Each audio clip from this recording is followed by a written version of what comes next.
My brother took my car without asking on Christmas Eve and then blamed me when he crashed it into my neighbor's fence. I never thought my Christmas would turn into a legal nightmare because my brother decided he was entitled to my car keys, but here we are 3 months later and I'm still dealing with the fallout. My brother Derek is 26, 2 years younger than me, and he's always had this thing where he thinks what's mine is automatically his. Growing up, our parents kind of enabled it because he was the baby and I was supposed to be the responsible one who shared. By the time we were adults, I thought he'd outgrown it, but clearly I was wrong. I bought my car in April after saving for 2 years. It's a 2023 Mazda CX-5 in deep blue and I absolutely love it. I picked every feature, negotiated the price myself, and made every payment on my own. Derek drives a 2015 Civic that's perfectly fine, but he's always made comments about how my car is nicer and how he should be able to borrow it whenever. The problem started on December 23rd. I was at my apartment wrapping presents when Derek called asking if he could use my car the next day because he wanted to impress his girlfriend Vanessa's family. He was planning to drive to her parents' house in the suburbs, and apparently his car wasn't good enough. I told him no because I needed my car on Christmas Eve to drive to our parents' house, and I'd already planned to leave early to help Mom with cooking. He got defensive immediately, started saying I was being selfish and that family helps family. I reminded him that I'd let him borrow my car twice before and both times he'd returned it with an empty gas tank and trash in the back seat. He promised he'd changed and that this was really important to him. I still said no because something felt off about how desperate he sounded. Christmas Eve morning I woke up around 8 and went to grab coffee from my kitchen. I live on the second floor of an apartment complex and I always park in my assigned spot right below my unit. When I looked out the window, my car wasn't there. At first I thought maybe I was confused about where I'd parked, but then I remembered I'd definitely parked in my usual spot the night before. I grabbed my phone and called Derek. He answered on the fourth ring sounding groggy. I asked him straight up if he'd taken my car and there was this long pause before he admitted he had. He said he'd come by around 6 in the morning and used the spare key I'd foolishly left in a magnetic box under my car for emergencies. I was so angry I could barely form words. I told him to bring it back immediately and he said he was already halfway to Vanessa's parents' house. The drive was supposed to take about 90 minutes, so I knew he wouldn't be back anytime soon. I told him he had until noon to return my car or I was reporting it stolen. He laughed and said I wouldn't actually do that to my own brother. Then he hung up. I spent the next hour pacing my apartment trying to decide what to do. I called our mom and she tried to play peacemaker, saying Derek probably just wanted to make a good impression and that I should be understanding. I told her he'd literally stolen my car and she said stolen was a strong word. That's when I knew I wasn't getting support from that direction. Around 10:30 my phone rang from a number I didn't recognize. When I answered, it was Vanessa and she was crying. She said there'd been an accident and that Derek was okay but my car was damaged. My stomach dropped. I asked what happened and she said Derek had been backing out of her parents' driveway and misjudged the angle. He'd crashed into their neighbor's wooden fence and completely demolished a section of it. I asked to speak to Derek and when he got on the phone his whole tone had changed. Suddenly he was apologetic and scared. He said the fence damage was bad and that the neighbor Mr. Kowalski was threatening to call the police. I asked if anyone was hurt and he said no, but that my car's rear bumper was dented and the taillight was smashed. I told him to stay there and that I was coming to get my car. The problem was I didn't have a car to drive there. I ended up calling my coworker Ramon, who I'd become friends with over the past year. He was already at his sister's house for Christmas Eve, but he said his brother-in-law could drive me. It took almost 2 hours to get there because of holiday traffic. When I finally arrived, the scene was worse than I'd imagined. My beautiful blue Mazda had a massive dent in the rear bumper that extended up into the back panel. The right taillight was completely shattered with red plastic pieces scattered on the ground. The fence was destroyed with wooden planks broken and posts knocked over. Mr. Kowalski was standing in his driveway with his arms crossed looking furious. Derek was sitting on Vanessa's parents' front steps with his head in his hands. Vanessa was standing near him crying and her parents were inside clearly mortified. I walked straight up to Derek and asked for my keys. He handed them over without looking at me. I asked if he'd already talked to Mr. Kowalski about paying for the fence and Derek said he didn't have that kind of money. I walked over to Mr. Kowalski and introduced myself. He was probably in his 60s with gray hair and he was understandably upset. He said the fence was custom cedar and that it had cost him $4,000 to install 3 years ago. He wanted to know who was going to pay for the replacement. I told him honestly that it was my car, but my brother had taken it without permission. He said that didn't matter to him and that he'd already taken photos and measurements. Derek finally stood up and came over. Instead of apologizing, he started making excuses about how the driveway was icy and how he couldn't see properly. Mr. Kowalski cut him off and said the driveway wasn't icy at all and that several other cars had backed out that morning without any issues. Then Derek did something I still can't believe. He looked at me and said this was actually my fault for not letting him borrow the car properly.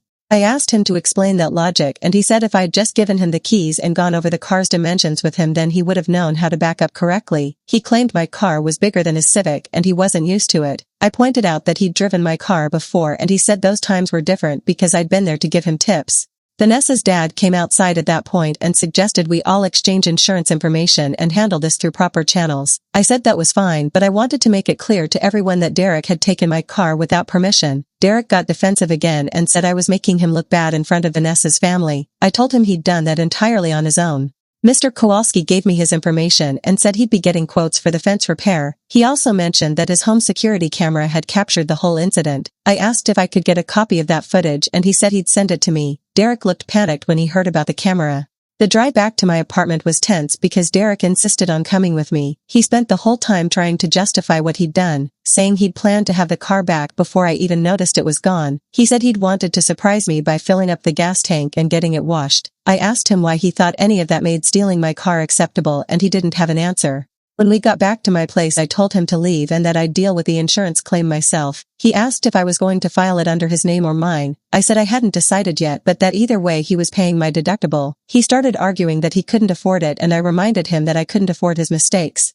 Our mom called that evening wanting to know what had happened. Derek had apparently called her crying saying I was trying to ruin his relationship with Vanessa. I explained the entire situation including the part where he blamed me for the accident. Mom said she understood I was upset but that Derek had made a mistake and family forgives family. I told her I'd think about it but honestly I was still too angry to consider forgiveness.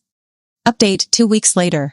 The insurance situation turned into a complete disaster. I filed a claim with my insurance company and explained that my brother had taken my car without permission. The claims adjuster asked if I wanted to file a police report for unauthorized use of a vehicle. I hesitated because I knew that could result in criminal charges against Derek.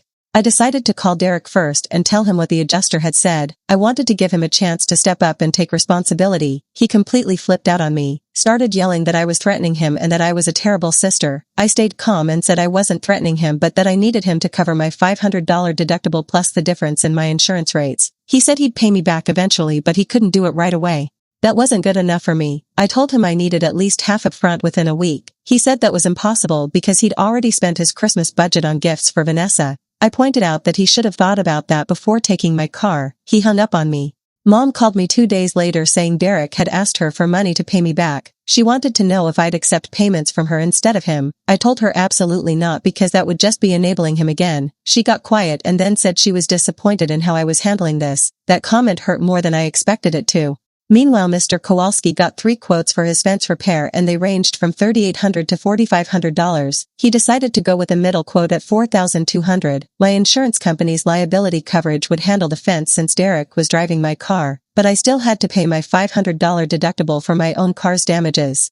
Derek needed to give a statement to my insurance company about what happened. When their adjuster called him, he apparently told a completely different version of events. Derek claimed I'd given him permission to use the car and that the accident happened because I'd failed to mention the backup camera wasn't working properly. The adjuster called me to verify and I told her that was completely false. I sent her screenshots of my text messages with Derek from Christmas Eve morning where I'd told him to return the car immediately. I also sent her the security footage from Mr. Kowalski that clearly showed Derek backing up too fast without looking. The adjuster said this was turning into a he-said-she-said situation and that they might need to investigate further. I asked what that meant for my claim and she said it could delay everything by several weeks. I was so frustrated I wanted to scream. My car was still drivable but it looked terrible with the smashed taillight and dented bumper. I got an estimate for repairs and it was going to be $2,800. The body shop said they could fix it but I'd need to pay the deductible first. I didn't have $500 just sitting around. I'd been saving for a vacation in March. I tried calling Derek again to ask him to at least pay half the deductible. Vanessa answered his phone and she was surprisingly sympathetic. She said she'd been mortified by what happened and that she'd been telling Derek he needed to make this right. I asked if she had any influence over him and she admitted he'd been avoiding the topic entirely. She said their relationship had been strained since Christmas Eve because her parents had witnessed everything. 2 days after that conversation I got a Facebook message from Vanessa. She said she'd broken up with Derek because he'd been refusing to take accountability and had been badmouthing me to anyone who would listen. She said he'd told their mutual friends that I was trying to get him arrested over an accident. She wanted me to know she didn't believe that and that she thought Derek needed to grow up.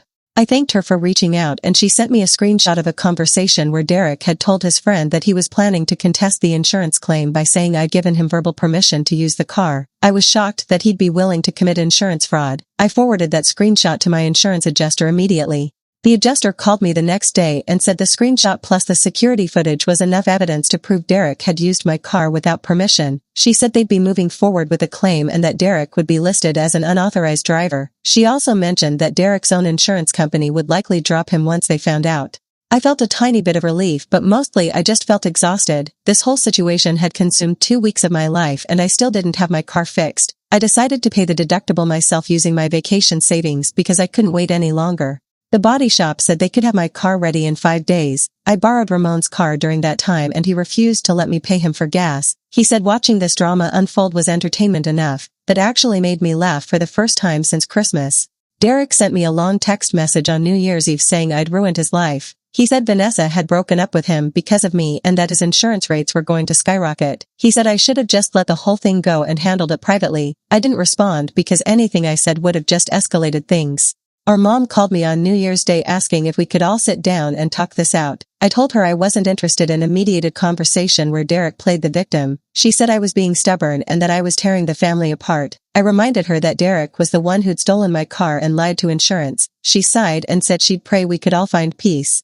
I picked up my car 5 days after New Year's and it looked perfect. The body shop had matched the paint exactly and the new taillight was pristine. Driving it home I felt like I could finally breathe. The whole ordeal had cost me $500 in deductible plus $50 in rental fees for the days I didn't have Ramon's car. I sent Derek a Venmo request for $550. He declined it immediately and sent me a message saying he didn't owe me anything. I screenshotted that and saved it in a folder with all the other documentation from this mess. Final update 3 months later. I didn't expect this situation to follow me into March, but Derek somehow managed to make everything worse. After he declined my Venmo request, I decided to take him to small claims court for the deductible. I filed the paperwork in mid-January and our court date was set for early March. Derek found out about the court summons when it was delivered to his apartment. He called me screaming that I was insane and that no normal person sues their own family over $500. I told him no normal person steals their sibling's car and then lies to insurance about it. He said I was being vindictive and that he was going to countersue me for emotional distress. I actually laughed at that because the idea of Derek claiming emotional distress when he'd caused this entire problem was absurd. I told him to get a lawyer if he wanted to countersue and he said he couldn't afford one. I said that was his problem. Our mom tried one more time to get us to reconcile. She invited both of us to Sunday dinner in February and I only agreed because I wanted to see our dad who'd been staying out of the drama. When I arrived, Derek was already there sitting at the dining table with his arms crossed. Dad looked uncomfortable and Mom looked hopeful. The dinner was awkward from the start. Mom kept trying to steer the conversation toward neutral topics, but Derek kept making passive-aggressive comments about how some people hold grudges forever. I ignored him until he directly said I was weaponizing the legal system to punish him for one mistake. I put down my fork and looked at him. I said his mistake had cost me $500 plus increased insurance rates plus 2 weeks of stress. I said he'd lied to my insurance company and tried to blame me for his terrible driving. I said he'd shown zero remorse and had actually tried to make himself the victim. He started to interrupt, but I kept going. I told him the reason I was taking him to court wasn't about the money anymore. It was about the principle that he couldn't just take whatever he wanted and face no consequences. I said our parents had enabled that behavior our whole lives and I was done participating in it. Mom looked like she was about to cry and Dad was staring at his plate. Derek stood up and said I was a self-righteous witch. He said I'd always thought I was better than him and that this whole thing proved it. Then he grabbed his jacket and left. Mom asked why I couldn't just let it go and I asked her why she'd never made Derek take responsibility for anything. She didn't have an answer. The court date arrived on a cold Wednesday morning in early March. I showed up with a folder full of documentation including text messages, insurance statements, the security footage, and repair receipts. Derek showed up 10 minutes late wearing jeans and a hoodie. He didn't have any paperwork with him. The judge was a middle-aged woman who looked tired. She asked Derek if he had representation and he said no. She asked me the same and I said no. Then she asked us both to explain the situation. I went first and laid out everything chronologically. I showed her the text messages proving I'd told Derek not to take the car. I showed her the security footage of the accident. I showed her the insurance documentation where Derek had lied about having permission. Derek's turn was a mess. He rambled about how families are supposed to help each other and how I was being petty. The judge cut him off and asked if he disputed taking the car without permission. He said he'd taken the spare key but that I'd let him use the car before, so he thought it was fine. The judge asked if he had any evidence that I'd given permission on Christmas Eve specifically. He said no, but that he'd intended to return it before I noticed. The judge looked at him for a long moment and then asked if he'd paid for any of the damages. He said no because he didn't think he should have to, since it was partially my fault for owning a car he wasn't familiar with. I could see the judge's expression shift. She ruled in my favor immediately, said Derek owed me $550 plus court filing fees of $120. She said payment was due within 30 days. Derek looked stunned. He started to argue and the judge told him the ruling was final. Walking out of the courthouse, I felt vindicated but also sad. Derek wouldn't look at me. We walked to our cars in silence and I knew our relationship had probably changed permanently. Part of me wondered if I'd taken things too far, but then I remembered everything he'd put me through and I knew I'd made the right choice. Derek paid me through a cashier's check exactly 29 days later. No note, no apology, just the check in my mailbox. I deposited it and used the money to book a weekend trip to Asheville for May. Ramon said I deserved it after everything. My insurance rates did go up, but only by about $30 a month. My car is fully repaired and looks perfect. Mr. Kowalski got his fence rebuilt and actually thanked me for handling everything professionally. I haven't spoken to Derek since the court date. He blocked me on all social media. Mom calls me once a week and the conversations are strained. She doesn't bring up Derek much and I don't ask. Dad sent me a text in late March saying he was proud of me for standing up for myself. That meant more than I expected it to. I've been thinking a lot about boundaries and family dynamics. I grew up believing family meant unconditional support, but I've realized that support shouldn't mean accepting mistreatment. Derek needed to face consequences, and maybe this whole situation will actually help him grow up. Or maybe it won't and he'll keep blaming everyone else for his problems. Either way, I'm done being the person who absorbs his chaos just to keep the peace. My car is mine, my boundaries are clear, and I'm finally taking that vacation I saved for.